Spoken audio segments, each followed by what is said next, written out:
بسم اللہ الرحمن الرحیم۔ السلام علیکم ورحمۃ اللہ وبرکاتہ۔ یہ ہدایت النحو کا 22واں سبق ہے۔ اس سبق میں ہم اسم مبنی کی دوسری قسم اسم اشارہ اور تیسری قسم اسم موصول پڑھیں گے۔ پہلے آپ اس سبق کی عبارت دیکھ لیں۔ النوع الثانی اسماء الاشارۃ، اسم الاشارۃ ما وضع لیدل علی مشار الیہ وہی خمسۃ الفاظ لستۃ معان، وذلك ذا للمذکر وذانی وذین لمثناہ وتا وتی وذی وتہ وذہ وتہ وذہ للمؤنث وتانی وتین لمثناہ واولائی بالمد والقصر لجمعہما، وقد يلحق بأوائلها هاء التنبیہ نحو هذا وهذان وهؤلاء، ويتصل بأواخرها حرف الخطاب وهو أيضا 5 ألفاظ ل6 معان نحو کا کما کم کی کن، فذلك 25 الحاصل من ضرب 5 في 5 وهي ذاك إلى ذاكن وذانك إلى ذانكن وكذلك البواقي، واعلم أن ذا للقريب وذلك للبعيد وذاك للمتوسط۔ النوع الثالث الاسم الموصول، الموصول اسم لا يصلح أن يكون جزءا تاما من جملة إلا بصلة بعده، والصلة جملة خبرية ولا بد من عائد فيها يعود إلى الموصول، مثاله الذي في قولنا جاء الذي أبوه قائم أو قام أبوه، والذي للمذكر واللذان واللذين لمثناه، والتي للمؤنث واللتان واللتين لمثناه، والذين والأولى لجمع المذكر، واللاتي واللواتي واللائي واللائي لجمع المؤنث، وما ومن وأي وأية وذو بمعنى الذي في لغة بني طي كقول الشاعر فإن الماء ماء أبي وجدي وبئري ذو حفرت وذو طويت، أي الذي حفرته والذي طويته، والألف واللام بمعنى الذي وصلته اسم الفاعل واسم المفعول نحو جاءني الضارب زيدا أي الذي يضرب زيدا وجاءني المضروب غلامه، ويجوز حذف العائد من اللفظ إن كان مفعولا نحو قام الذي ضربت أي الذي ضربته، واعلم أن أيا وأيدا معربة إلا إذا حذف صدر صلتها كقوله تعالى ثم لننزعن من كل شيعة أيهم أشد على الرحمن عتيا أي هو أشد۔ یہ اسم مبنی کی دوسری قسم ہے اسم اشارہ۔ پہلے اس کی تعریف بیان کی ہے۔ اسم اشارہ کہتے ہیں ما وضع لیدل علی مشار الیہ، جس کو وضع کیا گیا ہو، مقرر کیا گیا ہو تاکہ وہ دلالت کرے مشار الیہ پر۔ مشار الیہ کا مطلب یہ ہے جس چیز کی طرف اشارہ کیا جا رہا ہے، تو یہ اسم اشارہ یہ دلالت کرتا ہے اس چیز کی طرف جس کی طرف اشارہ کیا جا رہا ہوتا ہے۔ وہی 5 الفاظ ل6 معان، تو اس میں 5 قسم کے الفاظ ہیں اور 6 قسم کے معانی ہیں۔ 6 معانی کس طرح ہیں کہ واحد مذکر، تثنیہ مذکر، جمع مذکر، واحد مؤنث، تثنیہ مؤنث اور جمع مؤنث، تو 6 قسم کے معنی ہو گئے ہیں۔ ان کے لیے الفاظ 5 قسم کے ہیں، یعنی الفاظ تو زیادہ ہیں لیکن الفاظ کی جو اقسام ہیں وہ 5 ہیں، اس لیے کہ جمع مذکر اور جمع مؤنث کے لیے ایک جیسے ہی الفاظ استعمال ہوتے ہیں۔ تو اس کی تفصیل یہ ہے کہ ذا یہ ایک لفظ ہے اسم اشارہ کا، یہ واحد مذکر کے لیے استعمال ہوتا ہے۔ ذانی اور ذینی یہ تثنیہ مذکر کے لیے استعمال ہوتے ہیں، ذانی رفعی حالت میں اور ذینی نصبی اور جری حالت میں۔ تا، تی، زی، تہ، زہ، تہی، زہی، یہ سارے ایک قسم کے الفاظ ہیں، اسماء اشارہ ہیں، یہ واحد مؤنث کے لیے استعمال ہوتے ہیں۔ تانی اور تینی تثنیہ مؤنث کے لیے استعمال ہوتے ہیں، تانی رفعی حالت میں اور تینی نصبی اور جری حالت میں۔ اولائی مد کے ساتھ اور قصر کے ساتھ، یعنی اس میں اولائی جس میں آخر میں حمزہ ہے مد کے ساتھ بھی استعمال ہوتا ہے، اور اولا یہ حمزہ کے بغیر مد کے بغیر قصر کے ساتھ الف مقصورہ کے ساتھ بھی استعمال ہوتا ہے۔ یہ لجمعہما مذکر اور مؤنث دونوں کی جمع کے لیے یہ ایک ہی لفظ استعمال ہوتا ہے۔ تو یہ 5 قسم کے الفاظ ہو گئے ہیں اور 6 قسم کے معانی ہیں، ان کے لیے استعمال ہوتے ہیں۔ آگے فرماتے ہیں وقد یلحق بأوائل ہاء التنبیہ، یہ جو اسماء اشارہ یہاں پر بیان کیے ہیں ان کے شروع میں کبھی کبھی ہاء تنبیہ بھی لگا دی جاتی ہے تاکہ مخاطب کو تنبیہ کی جائے کہ جس چیز کی طرف اشارہ کیا جا رہا ہے وہ اس سے غافل نہ رہے، جیسے ہاذا، ہاذانی، ہاؤلائی، تو زا اور زانی کے اوپر ہا لگا دی ہے، ہاذا، ہاذانی۔ اسی طرح ان کے آخر میں حرف خطاب بھی بعض اوقات لگا دیا جاتا ہے جس سے پتہ چلے کہ جو مخاطب ہے یعنی اشارہ کرنے والا کس بندے کو یہ مخاطب کر کے اشارہ کر رہا ہے، تو مخاطب پتہ چلتا ہے کہ وہ ایک ہے، دو ہیں یا زیادہ ہیں، مذکر یا مؤنث ہے، تو حرف خطاب اس اسم اشارہ کے بعد لگا دیا جاتا ہے۔ تو یہ حرف خطاب بھی 5 قسم کے الفاظ ہیں اور 6 معنی ہیں۔ 6 معنی وہی ہیں واحد مذکر، تثنیہ مذکر، جمع مذکر، واحد مؤنث، تثنیہ مؤنث، جمع مؤنث، لیکن الفاظ 5 ہیں کیونکہ تثنیہ مذکر اور تثنیہ مؤنث کے لیے ایک ہی لفظ استعمال ہوتا ہے، جیسے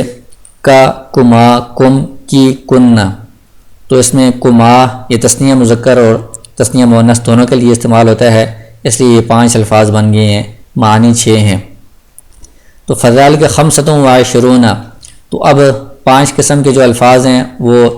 اسماء اشارہ ہیں اور 5 قسم کے جو الفاظ ہیں وہ حرف خطاب ہیں، تو ان سب کو آپس میں جب ضرب دیں گے تو یہ کل 25 الفاظ بن جائیں گے۔ تو وہ کس طرح؟ مثلا جو اس میں سے پہلا لفظ ہے ذا، اس کو ہم ان سب کے ساتھ لگائیں، ذاکا، ذاکما، ذاکم، ذاکی، ذاکنہ، تو یہ 5 الفاظ بن جائیں گے ذاکا سے ذاکنہ تک۔ اور پھر زانی ہے، اس کو ہم ان کے ساتھ لگائیں، ذانکا، ذانکما، ذانکم، ذانکی، ذانکنہ، تو یہ 5 بن جائیں گے۔ اسی طرح باقیوں کو بھی آپ سب کو ان 5 کے ساتھ لگاتے جائیں گے تو کل یہ 25 الفاظ بن جائیں گے۔ آگے فرماتے ہیں کہ ذا صرف استعمال ہو تو یہ قریب کی طرف اشارہ کرنے کے لیے آتا ہے،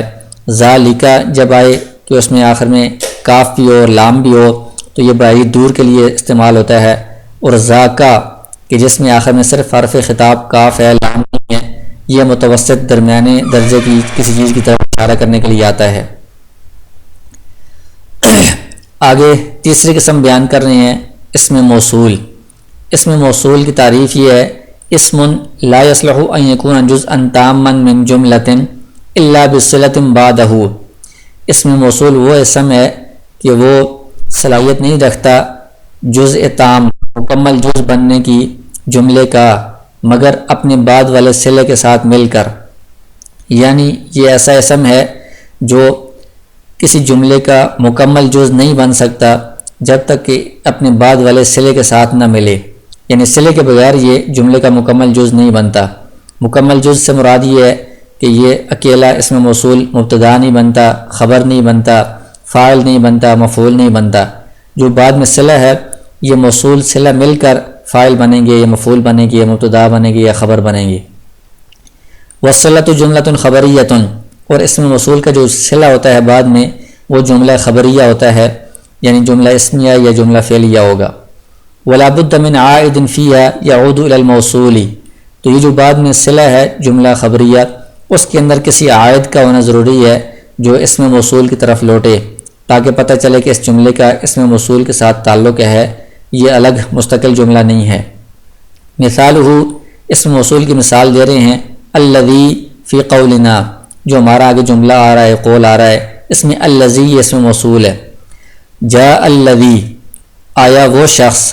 الذی کا مطلب ہے کہ وہ شخص، تو صرف الذی کہنے سے یہ الذی فاعل نہیں بن سکتا، اس سے پوری بات سمجھ میں نہیں آتی کون سے شخص، جب تک کہ اس کے بعد جو جملہ صلہ بن رہا ہے وہ بھی ساتھ نہ ملایا جائے۔ تو صرف الذی یہ فاعل نہیں بنتا کہ آیا وہ شخص، آیا وہ شخص ابوہ قائم، جس کا والد کھڑا ہے، یہ ہم کہیں گے تب یہ جملہ مکمل ہوگا۔ تو الذی یہ اسم موصول ہے، ابوہ قائم یہ مبتدا اور خبر جملہ اسمیہ خبریہ یہ اس الذی کے لیے صلہ بن رہا ہے، اور ابوہ قائم میں ہو جو ضمیر ہے یہ عائد ہے جو لوٹ رہی ہے الذی کی طرف کہ وہ شخص جس کا والد کھڑا ہے۔ اور جملہ فعلیہ کی مثال ہے جاء الذی قام ابوہ، ابوہ قائم کی جگہ قام ابوہ لگا دیں گے، تو آیا وہ شخص کھڑا ہے اس کا والد،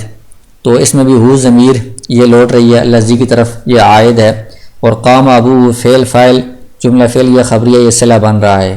تو یہ اسماء موصولہ کون کون سے ہیں؟ تو کہتے ہیں کہ اللذی یہ واحد مذکر کے لیے استعمال ہوتا ہے، اللذانی اللذینی تثنیہ مذکر کے لیے استعمال ہوتے ہیں، اللذانی رفع حالت میں، اللذینی نصبی اور جری حالت میں، اللتی واحد مؤنث کے لیے استعمال ہوتا ہے، اللتانی اللتینی یہ تثنیہ مؤنث کے لیے استعمال ہوتے ہیں،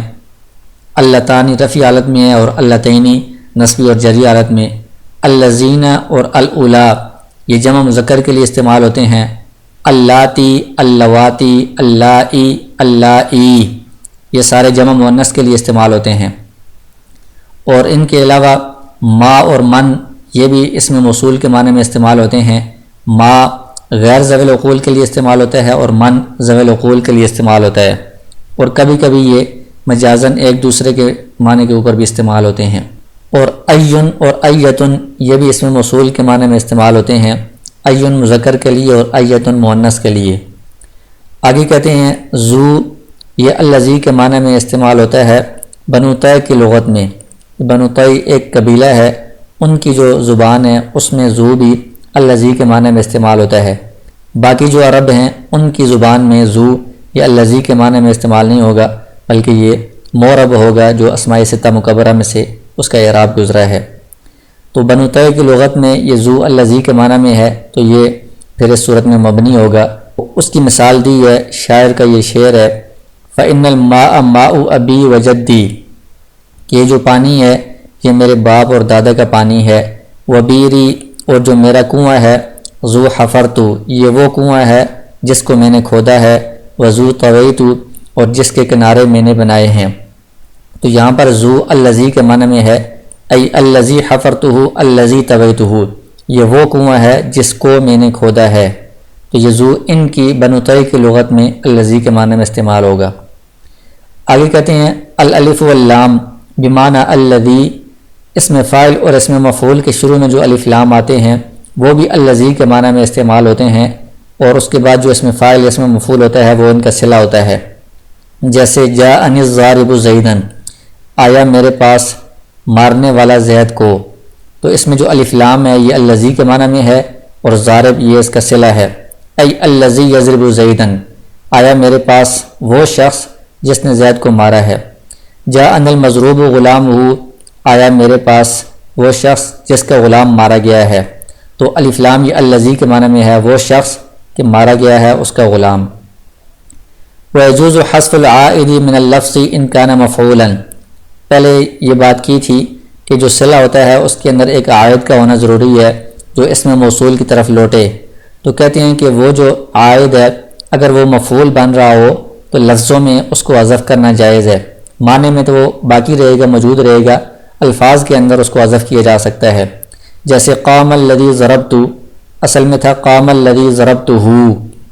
تو اس میں ہو ضمیر یہ ضربت کے لیے مفعول ہے اور یہ عائد ہے جو اللذی کی طرف لوٹ رہا ہے، تو اس کو الفاظ میں حذف کیا جا سکتا ہے، قام الذی ضربت کہہ سکتے ہیں۔ آگے فرماتے ہیں وَعْلَمْ أَنَّ أَيًّا وَأَيَّةً مُعْرَبَةٌ کہ اسماء موصولہ میں سے جو دو لفظ بتائے ہیں ایٌ اور ایتن یہ ویسے تو معرب ہوتے ہیں، ان کا اعراب تبدیل ہوتا رہتا ہے، الا مگر ایک صورت میں یہ مبنی ہوتے ہیں، اذا حذف صدر صلتها کہ جب یہ اسم موصول ہیں ان کا جو بعد میں صلہ آئے گا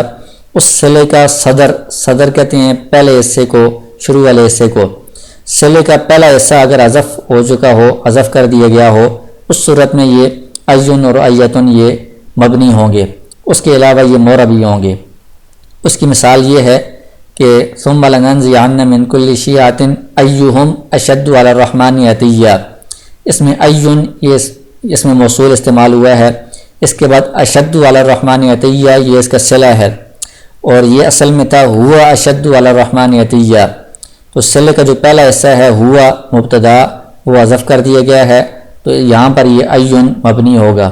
ویسے یہ ایٌ اور ایتن معرب ہوتے ہیں۔